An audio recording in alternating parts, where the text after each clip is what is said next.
this thing that stood out to me, as much as they had voted for Donald Trump, they had regretted that vote now, and they were discouraged by what they're seeing. They still did not want to vote for a Democrat. Do I have that right? So, yeah, I mean, here's what they said. They all said, we regret our vote. I said, wow. Then they said, election rerun. Would you vote for Harris? No one said they would switch their vote. Nobody said that they would have switched their vote if it was done again. And no one said it. What they said was they would either vote for a third party candidate or they wouldn't vote. And Wow. I think that you and me talked about this. This is the promise and peril. This is the opportunity and the challenge for Democrats, which is these people have walked away from Trump. They're tired of his crap. But now they're not going to come vote for you necessarily. Hello, everybody, and welcome back to the Latino Vote Podcast and Hispanic Heritage Month. Today, we are honored to have a special co-host with me. Adrian Carrasquillo is here because I think Mike Madrid's getting on an airplane to go back to the south of France. Adrian, how are you, brother? How you doing, brother? So good to be with you again. Thanks for stepping into those tiny, tiny little loafers that Mike Madrid has and being our co-host today.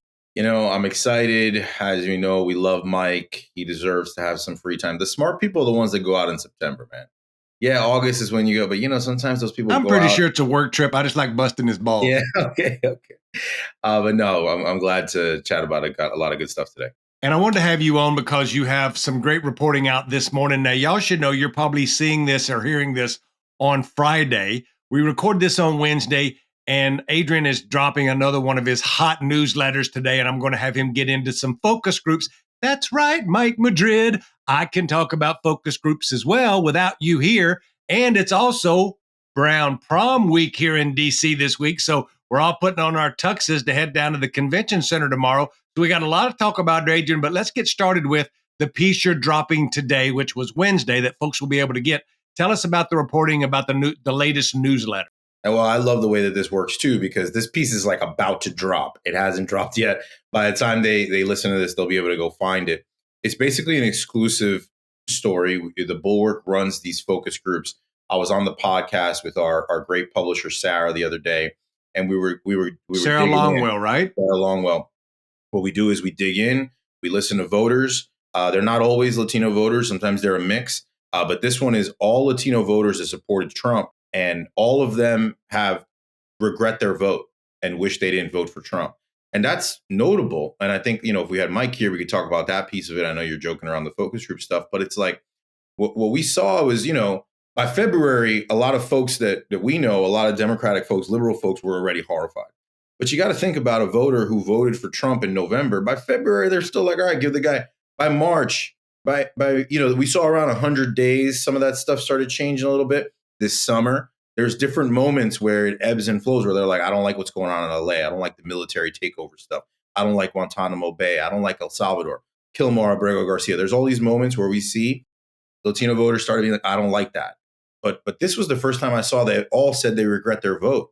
And I'm going to interrupt you, Adrian. Had all of these people supported him?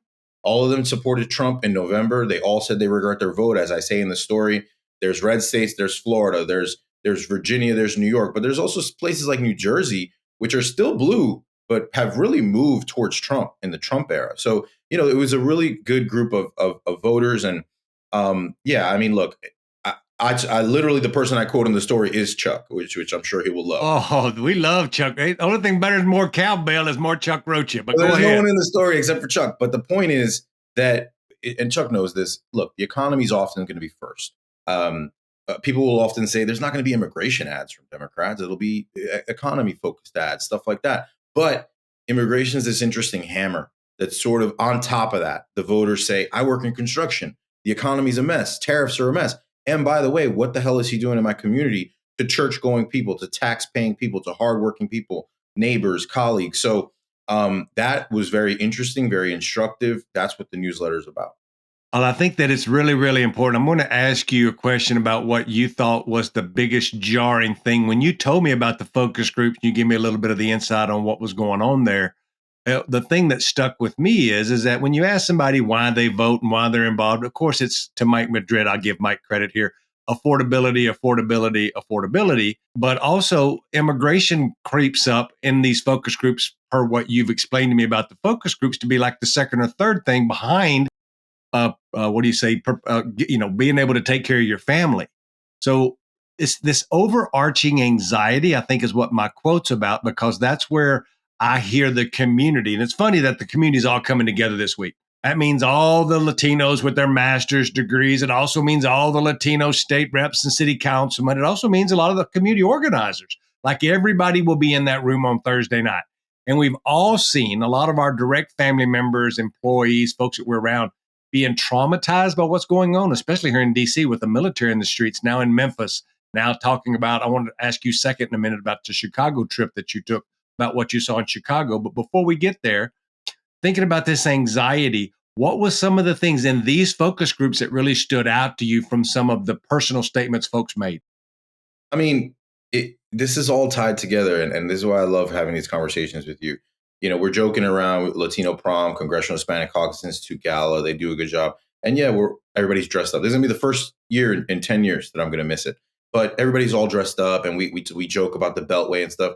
All these people come from these communities across different states, right? And so that's what the focus group is. It's people who are saying their first inclination to say is, I supported the immigration stuff. I thought this was going to make the country safer.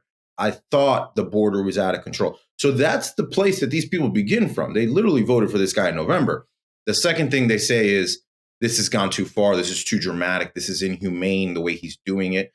And when it hits close to home, so that was my big takeaway from the piece, that all of a sudden a woman says, I'm getting letters from my kids' school saying, we're not going to let ICE come in and take kids. She's saying that somebody got taken in the neighborhood. She's like, it doesn't affect our family, but it's affecting my kids, friends, parents, right? So you're a liberal, you're a Democrat, you're pulling out your hair right now listening to this. And we get it from our audience, by the way. Bulwark audience started center right. There's a lot of people in the middle. There's a lot of people on the left now. And they get so pissed at these Trump supporters. They're like, I didn't know this would happen. Of course, so many of us are like, we knew this was going to happen. The guy said it. But you're reminded that a voter is maybe voting on this economic anxiety stuff, or maybe they're not sure, or maybe they didn't like Harris, whatever the case may be. But now they're confronted in their community, in their face, with people being taken who are not hardened criminals and rapists. They're just the neighbor, So let me play Mike Madrid. I like to give him his credit on his half of the show here. And here's what he would bring up. He would bring up that, Adrian, if I understand correctly, that when you came and when they went back to ask these folks more about how they felt about the upcoming election, this thing that stood out to me, as much as they had voted for Donald Trump, they had regretted that vote now, and they were discouraged by what they're seeing, they still did not want to vote for a Democrat. Do I have that right? So, yeah, I mean, here's what they said. They all said, we regret our vote. I said, wow. Then they said, election rerun. Would you vote for Harris? No one said they would switch their vote. Nobody said that they would have switched their vote if it was done again. And no one said it. What they said was they would either vote for a third party candidate or they wouldn't vote. And I think that you and me talked about this. This is the promise and peril. This is the opportunity and the challenge for Democrats, which is these people have walked away from Trump. They're tired of his crap. But now they're not going to come vote for you necessarily. This needs to be serious. And I think what you and I talked about, the piece gets into a little bit, is like, what are you going to stand for on immigration? Not just because you worked for Gallego, I'm not going to say this. A lot of Democrats, particularly in leadership, terrified to say anything on immigration. At least Gallego's come out with a plan. And I've heard some people like it, some people wish it went further. But Democrats need to enter this arena of ideas on immigration now that we've seen what Trump's plan is. And I think Democrats need to have, and that's what we talked about. Like, where do you stand? What do you support? And people need to know that, not just anti-Trump. Right. I think you can lead with anti-Trump and say, look what he's done. There's a difference between him and me. And then here's where we mess up. Here's my plan. Here's what we can do. It may not be perfect, but it's different than what he's doing. And I think long term, it can get you to where you want to be. And it's based around affordability and opportunity. And as Mike would say, aspiration, right? We can all agree that people that come to this country that do horrible things, who commit serious crimes, should be deported. I'll help you. But we shouldn't be out here with folks who've been in this country 5, 10, 15, 20 years, who've been paying taxes and Social Security. Let's figure out a pathway for them to at least be able to work legally and probably long-term enter society as a citizen down the road. Like, that's all that Rubin's thing says, is let's put together a process. But because the right wing has used this as a divisive voice, they don't want to do anything differently. And Democrats at that point, folks are tired of them, promising the moon and not delivering anything, at least on this one issue. I think there's lots of things that Democrats have accomplished. I think they do a shitty job at talking about it. But again, we got to learn to beat our chest and get a little more scuffed up and can relate with people. Is that what you were hearing? Yeah, I mean, there's something also to the way that Trump has destroyed and taken, just like the foundations out of the legal immigration system, refugees. If you're an interpreter that helped in Afghanistan, and like people who deserve to be able to come here, since he has just destroyed so much of that. Not that I'm saying that it's a positive, but on the flip side of that, politically, Democrats can now say, look, what are we gonna stand for? What are we gonna say? What are we gonna say out of all of that? Actually, this is important. And I think that there's a lot of stuff they can say. When I talked to Gallego and I heard him say that, I interviewed him. I talk about his plan, plank by plank. I said, it sounds like you're talking about a worker first immigration plan. And he said, that's exactly what I'm talking about. Democrats, I think, don't understand that they can say stuff like that because we have seen Trump go so extreme. Okay. This might seem out of left field for people, but I know for you, it's not. There's this famous ad that the New York Times wrote about that really helped Trump in 2024. And it was the trans ad, but it was Democrats are for they, them, and I'm for you. But what he was really making was this argument that like, there's simple bread and butter stuff that is important to the voter. You can make that argument on immigration. You can say Trump has gone super far on a litany of issues. And here's what I think, real simple on what's fair, who should be here. And yes, certain people should not be, et cetera. So I think sometimes Democrats just overthink this stuff and political window changes. 2026, I think, is going to be tough for Republicans. And there's going to be an open field in 2028. So Democrats need to really figure out how they're going to talk about immigration. And I think Democrats are doing a better job. I think that they understand that there's a problem. I think that they've been doing and starting correcting themselves, at least at the party committees and the super PACs. Like you see them starting to put together teams and strategy and run accountability ads. I don't think the candidates have gotten this message because it's the same group of consultants. I don't want to go down that rabbit hole again, but that's where my frustration is a lot of times. And I don't know if you caught the episode last week or the week before, Adrian. I know you're a regular listener, but let me be clear, Democrats, and listen to me and write this down. The Donald Trump ad and the Republican ad for the midterms will say this, that Republicans made promises and kept promises. They have shut down the border and immigration has stopped at our borders, and we have now secured our borders. On top of that, we went into these disgusting cities and cleaned up Washington, D.C., Chicago, Memphis. We've even sent in the national troops to make sure that we could get these blue cities under control. And on top of that, we have eliminated with the big, beautiful bill your taxes on tips and on overtime. This is the America Donald Trump and the Republicans have built. Now, for all of you Democrats out there whose head's spinning, that's what their ad's going to say. Whether it's 100% right or not, that's the ad. And that's what the Republicans are going to run on. Now, we have to say, A, what is our response to that? Because I promise you, here in the middle of September, that's going to be the ad. And that's what's going to happen. Adrian, it reminds me that we've heard all of this talk about Chicago. And I know that you actually got on a plane and went to Chicago and met with immigrants and the immigrant groups on the ground in Chicago. What did you learn when you were in Chicago about the way that they're responding to this? Yeah, I did a video for the Bulwark where I said, many people saw Donald Trump's stupid AI post where he said we're declaring war on Chicago. This is serious stuff. This is the president of the United States saying this. And a lot of the stuff with Trump, it's such a fire hose that we're just like, forget it. I'm not going to pay attention to the stupid thing of the day.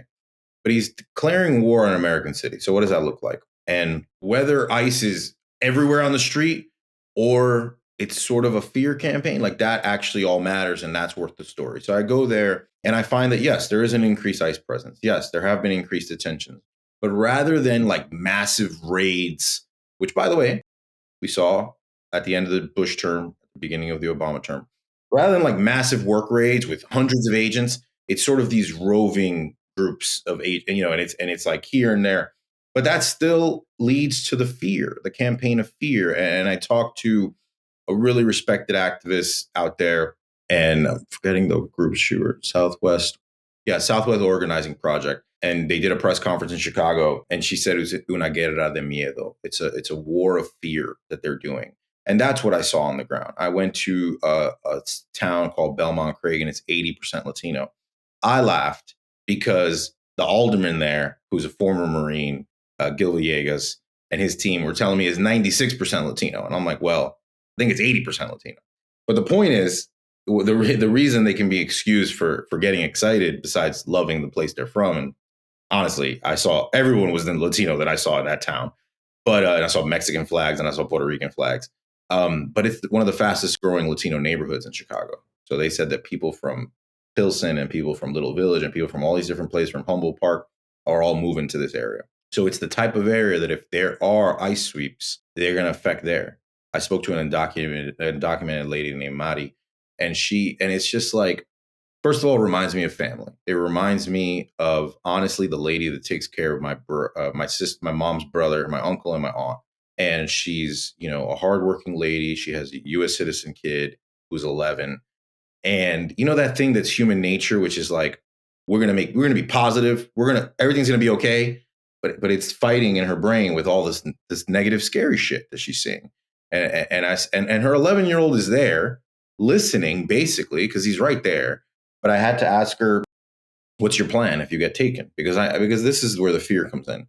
And she says that, her son-in-law is going to come from Miami and get her son and take care of him. I mean, the stuff that really, when you get down to the nitty-gritty of all this shit, what is national policy that's done in that White House, and how does it affect someone on the ground in this street in this area of Chicago that many people maybe haven't heard of? So that's what we saw. We saw a campaign of fear. We saw, right as I was leaving, a man was shot and killed by an ICE agent. And look, if I could back up a second, I know you'll appreciate this. Like, before I covered immigration, before I covered Latino politics, I was covering this spate of young Black men being killed by white men, often law enforcement, by the way, really fucked up cases, as we know, Trayvon, et cetera. And what the law enforcement says is not Bible. Okay, just because it's a press release that the cop said, sometimes you got to talk to the family and you find out different things, and it's not surprising that someone who's being seen as an aggressor is going to be painted that way by law enforcement. So they said that this guy drove away and that he was dragging a cop.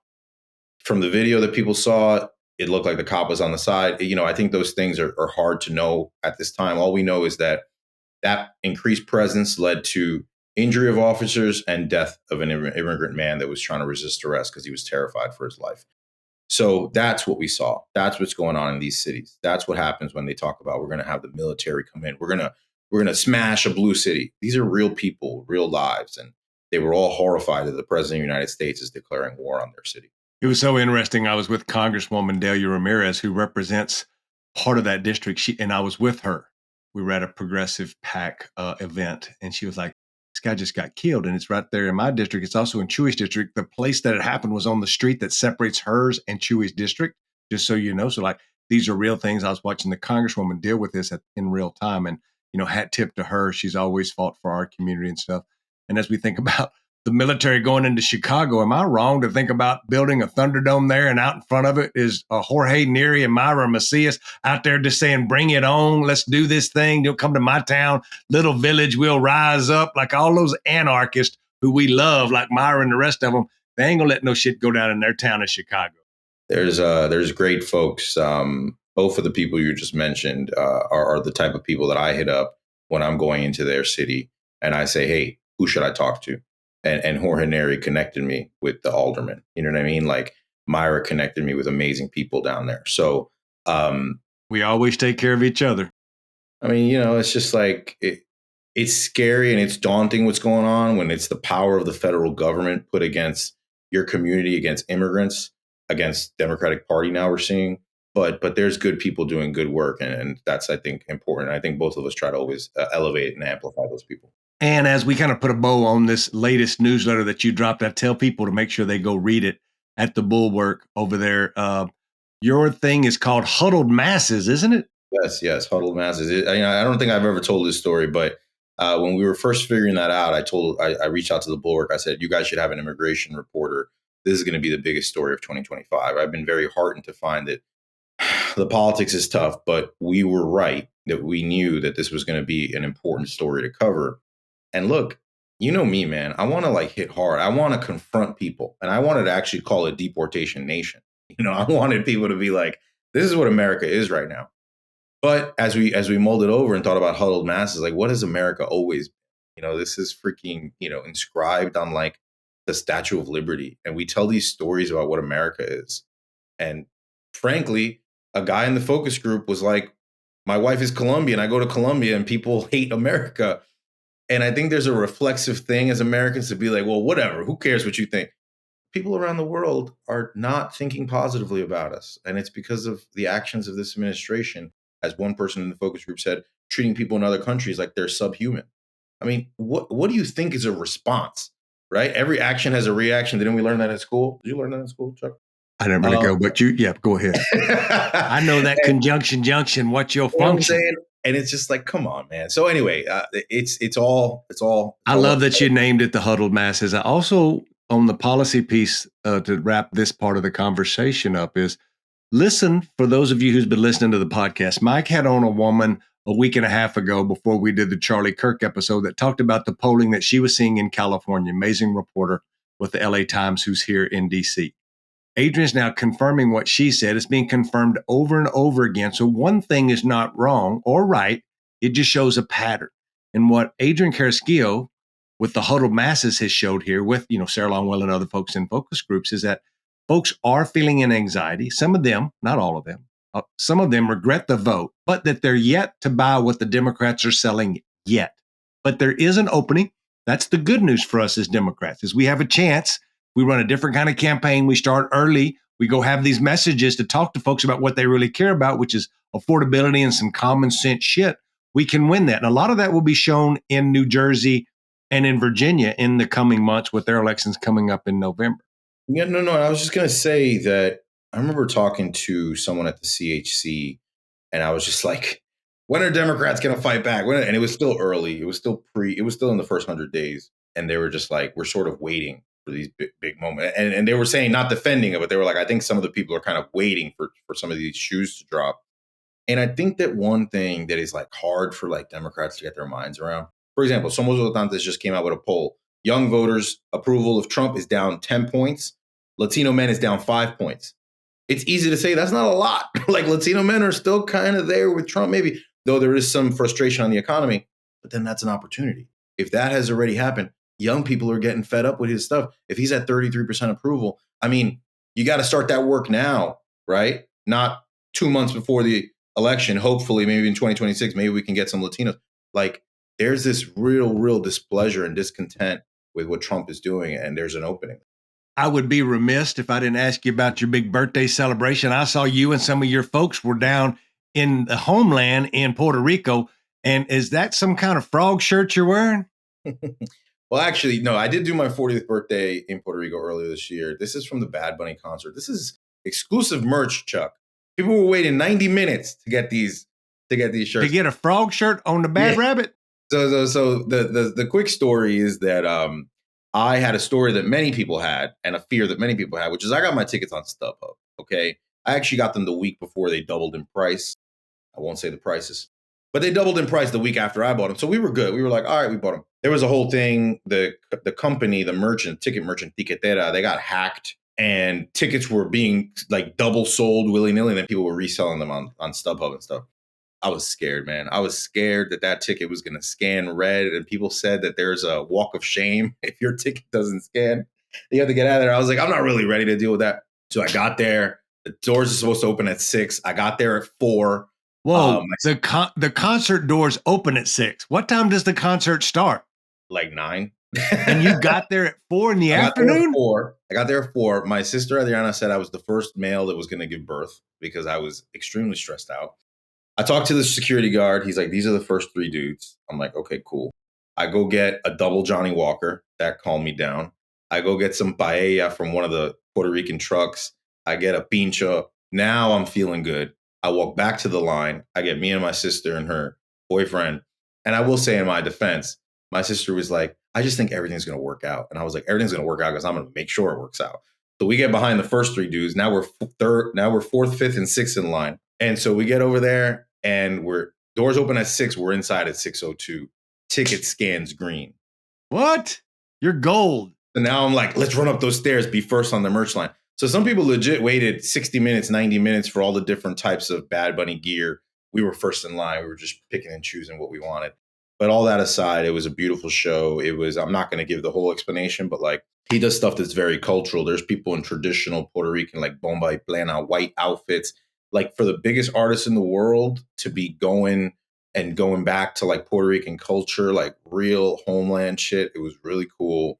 He has this incredible discography, so he's doing old songs. One of my favorite songs, La Santa, he's like doing that.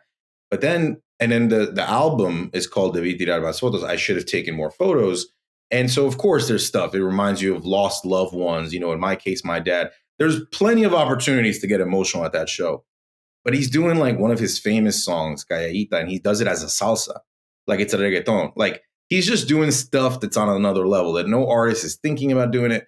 And I'm not the only one. I talked to a lot of friends, a lot of people that weren't huge Bad Bunny fans also went because they realized it was a cultural moment. And it was beautiful. We had Evie Queen. She's like one of the most hardcore, legit, like street cred people in reggaeton, Puerto Rican forever. She was our special guest.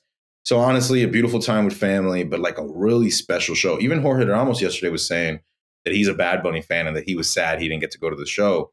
And on Saturday, this will be out Friday. So literally on Saturday, Amazon's going to do a final show. They're going to do a live stream of it. And I suggest everybody watches it. If you're Latino, if you're not, one of the messages in his show is he says, if you're Puerto Rican from the island and you live here, this show is for you. If you're a gringo, if you're a tourist, if you're white, this show is for you. And he's like, and if you're Puerto Rican who lives in Nebraska or in New York, this show is for you. You can still reflect our culture, our values, protect our beaches. It's a beautiful message, and I think people should check out the show on Saturday on Amazon. So can you confirm a couple of things with me since you are a reporter? Yeah. One is he did this residency in Puerto Rico. For those of you, everybody who listens to this show will know he's Puerto Rican. He's proud of his homeland. He's fought local government there. He's put up billboards. He's been socially involved in politics where it affects people. Can you confirm or deny what I have heard about why this tour has not happened in America? Now, my sources say that he didn't come to America on purpose because he don't like Donald Trump and he was afraid his concerts would be targeted for immigration raids. Yeah. And that has come out. And I think that just to be clear, when these shows are done, they're not planned 2 months in advance. They're planned a long time in advance. I think, and he talked about this in a recent interview in a magazine, and he said he doesn't want fucking ICE outside his concerts. And we have to remember at the beginning of this term, there was that fear. I mean, I wrote a story about the fear in the Latin music industry and like basically how it's affecting their business and their bottom line. We have these huge stadiums, Chuck, that have 60,000, 80,000 seats. And if you know that a bunch of Latinos are showing up to, whether it's ranchero music, whether it's reggaeton, anything, that could be an easy place for law enforcement to show up. And if you really think about it, that'd be a nightmare. Like to celebrate culture, to celebrate music, and to celebrate Bad Bunny, and then to have like ICE come or whatever. So, but then you have to think of the flip side, multiple reasons for stuff. He loves the island. It's literally the tour is called I Don't Want to Leave Here, No Me Quiero Ir de Aquí. So like that was dope to bring. He brought like hundreds of millions of dollars in economic impact to Puerto Rico. People that have never visited Puerto Rico were asking me for recs. So it's a special cultural moment in a year where we need stuff like this. Yeah, and I think that it's really interesting, the way that whole thing went down and how it became such a huge success. I watch people travel from all over the world to go down there to be a part of this experience. I want to wrap this up by connecting one more thing that me and you have in common. And folks know that you helped me write my book. We've done a lot of these Zooms together.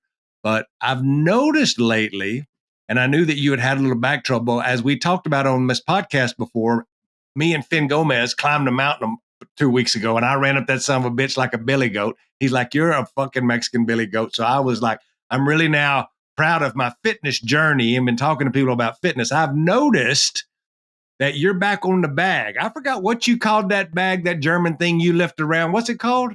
The Bulgarian bag. Now, for those of you who don't follow the boy on Instagram, he's got this bag. It's full of sand or some shit that he works out with. Now, this thing is heavier, and I would have hurt my back 15 times with it. But he's squatting with it. He's lifting it. So me and Adrian both played football. We were both offensive linemen. We were both big old boys. But now he's back. I know your back has gotten better and you're back in it. Are you starting a new fitness journey? Yeah, I've been dancing salsa since January, and I've like Oh, that's lost good weight. exercise, right? Yeah, I've like lost weight. My legs feel a lot stronger, and then that's what I realized. I was like, oh, I haven't done the bag in a while. My back is feeling incredible. I'm hitting the gym and all this stuff, and I did my record number of reps on it because now I have stronger legs and stuff, strengthening the core. Yeah. But look, it's all a journey, right? Like I feel like, at least for me, the summer ends, it starts getting darker early. There's a part of me like, oh, this sucks. And just like diving into this gym and just like, it gives you an extra thing and improving yourself. And we've got enough bad shit going on with politics that like people are always like, oh, I love your hobby. I love your salsa hobby, whatever. Like, let's stay active, man. Let's do stuff. Let's hang out with family and friends because it's too heavy a thing to only focus on that.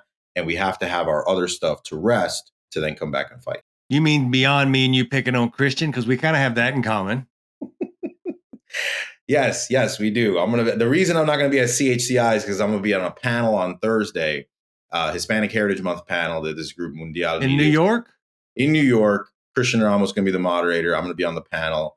It should be a good event. So Christian Ramos is the moderator. How much do he pay for that to have? Probably one of his buddies, because ain't nobody gonna have Christian Ramos be the moderator. If he introduces me, I'll do this panel. They said, we got you. He's gonna introduce you. So oh man, we did a panel together for the Hispanic Foundation of the Arts with Felix and them. It was really good. Me and Maria, Teresa Kumar, and Maria Cardona, and a bunch of folks that are on TV, and Christian Ramos. And I kept turning him going, how'd you get on this panel? God, he was just, and then I was messing with it. I love Christian. We love picking on Christian, but I'm going to tell on Christian because in the middle of the panel, while we're waiting to go on stage, he's sitting in front of me and he's downing hard-boiled eggs out of a plastic sack in his coat pocket. And I said, Christian, your farts are going to smell like shit and do not be farting on the stage. But B, this is inappropriate in the middle of a damn Hispanic on the arts. And then he had rolled up lunch meat like a 92-year-old woman eating that. And he said, I got to get my protein. I'm like, well, you can get that before you get here. He was getting that protein in, look, I don't know. I think he didn't want to get like lightheaded during the panel. But yes, when you shared that with me, I enjoyed that heavily. We miss you, Christian. We're going to have you on the podcast to defend yourself, but not right now. Right now, it's just all hate. Look, everybody, I want to thank my friend Adrian Carrasquillo for being here. Make sure you check out the Huddled masses over there at the Bulwark. He's doing amazing work out there. I'm so happy he could join me to be the co-host today on the Latino Vote podcast. Don't forget to listen, follow, and subscribe. And like I say every week, if you're lucky enough to have your mom and dad still around, you should call them and tell them that you love them. I'll see a lot of you at the Hispanic Heritage, not awards. I'll see you at the Congressional Hispanic Caucus Institute Gala. And then me and a bunch of boys like Rick Torres and Luis and Alexis and us are getting on an airplane at 5 a.m. on Friday morning to fly to the Keys because I'm co-hosting with a bunch of other folks the Herman Lucerne Fishing Tournament down in the Keys with Steve. I don't stop. If you stop, you're going to get rusty. Get your fat ass in the gym. And until next week, y'all be good.